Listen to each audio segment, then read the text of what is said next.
What's up, people? This is NomeTV coming at y'all with another video, man. Uh, you know, just basically an update for training camp. And what it is, I'm just gonna get right into it. Our left tackle situation is looking ugly, probably on the left side in general, but especially the left tackle. I'm hearing word that we are right now making undrafted rookies look like big Pro Bowlers, sack artists even. But you know what? It's still kind of early. I still have faith that Greg Robinson might get a little bit intact. Sorry, y'all. Uh, and what it is, I feel like this is still kind of an early projection. And my reason is because last year, y'all know our O-line got abused by the defensive linemen, especially the tackle area.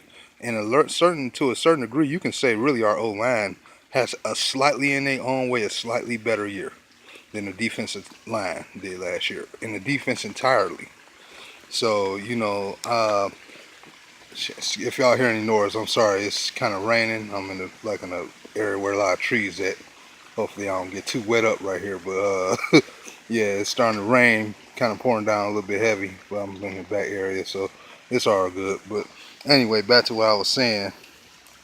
You know, I feel like remember last year when they were saying like Dwayne Washington was actually struggling to separate himself from the veterans like Stevan Ridley and Zach Zenner. But then in the preseason, he kind of stole the show and made the roster, despite his struggles in the regular season.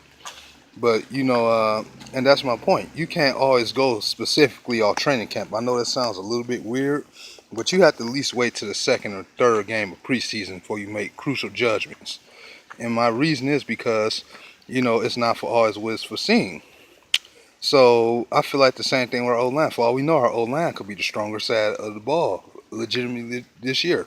So let's say you got Greg Robinson at left tackle, Glasgow back at left guard, and then you got Swanson in the middle, Lang if he's healthy by that time as well in the right guard, and then of course Ricky Wagner, a big money free agent.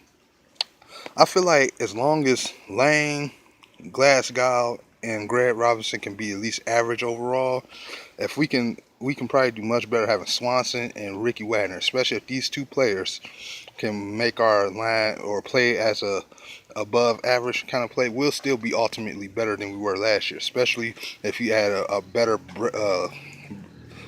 blocking tight end, much of like Darren Fells or something like that, for example, and then maybe they'll find another guy, maybe Roberts, to help block, that can help take a little pressure off the old line. And this is why it's so necessary that we get blockers on this old line, on this offense outside of the offensive lineman, because they're supposed to help block as well, not just on line of scrimmage, but in the second level. Help look out for Miradula, which helps keep Stafford uphill. And that's my thing. So as long I feel like we'll be fine. I feel like the defense will be fine. I mean, we can't obviously get any worse with the additions we made. I mean, if you think about the way we drafted again, we drafted to all our needs. I know Tease Tabar is starting to struggle. He's still kind of struggling. But if he's the top starter or not, don't take snaps away from him. Things can change from here to then. Now, you know what I mean. So I'm not that concerned. I'm concerned, but I'm not that concerned. You know what I'm saying? Things change up when preseason time come out. Remember Darius Barnes. Who was paying attention to him last year?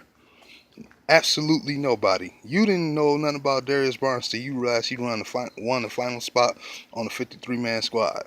And then I think it was, correct me if I'm wrong, that boy Colt. Shout out to him. Subscribe to him. I think he showed a video on how he won it.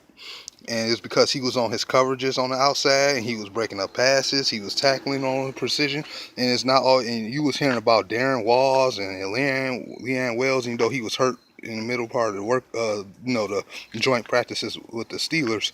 So he was out for the rest of the season. But you was hearing everybody else except for him, but he was the one that made the roster. So that's why I'm saying I don't really care for the projection of training camp or even preseason. It's all about who makes the 53-man squad, in my personal opinion. And that's why I'm not that concerned. I'm concerned, but I'm not concerned. You know what I'm saying? At the end of the day, you got guys who you may hear that's balling real hard right now. Like let's say it's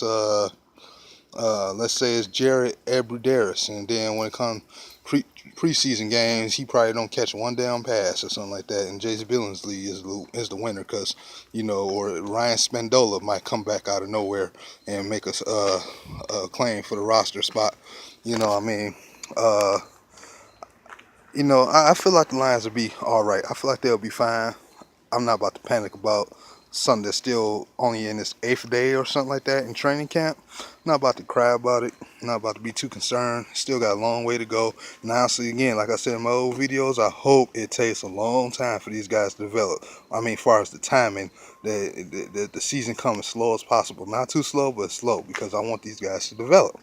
So whichever sucks today or this week may be awesome next week. You know what I mean? So long as our secondary, our defensive line, our linebackers are fine, if the O-line can overall play a little bit above average, that'd be fine. And thing is, too, with Taylor Decker, you might as well say that we gonna be waiting till after our bye week, which is right after week 7, which is week 8 is our bye week.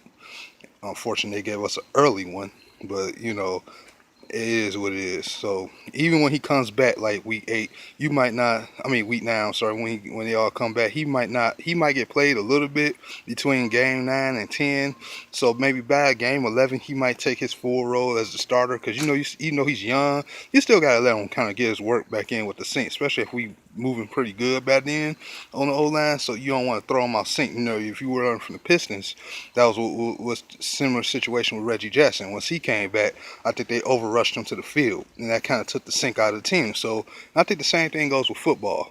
I don't expect him to come back and pick off where he left off or better as soon as he gets back. Maybe you can help slowly gel him into doing that, once he comes back. So Lions fans, stay diligent, but our only main concern overall is that Stafford is uphill, Dula and all of them is healthy, and we are winning games. And that's the only thing that matters at the end of the day.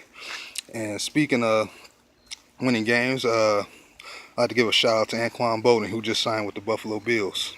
This might be his final season, I think. I think this will be his 15th season. Congratulations to him. If Bills fans, if you watch this, know that this is a man that really kept our receiver core organized, and in a lot of ways even gave us a game winner. Caught about 8 touchdown passes for us. A legendary receiver, definitely one of the greats, one of the GOATs in my opinion. You were getting somebody very good, and he is going to try to do whatever he can to make it worthwhile for y'all. So congratulations. I appreciate what he did do here for us. So shout out to Anquan Boldin. And you know what? Like I said, in general, shout out to DV, man. And, you know what I'm saying? Shout out to all the One Pride Riders, all the Pistons fans, Tigers fans, Red Wings fans. We coming back. We making a move. Like I said, don't worry yourself. And again, shout out to DV, man. It's raining. I'm NomeTV, and I'm gone, man.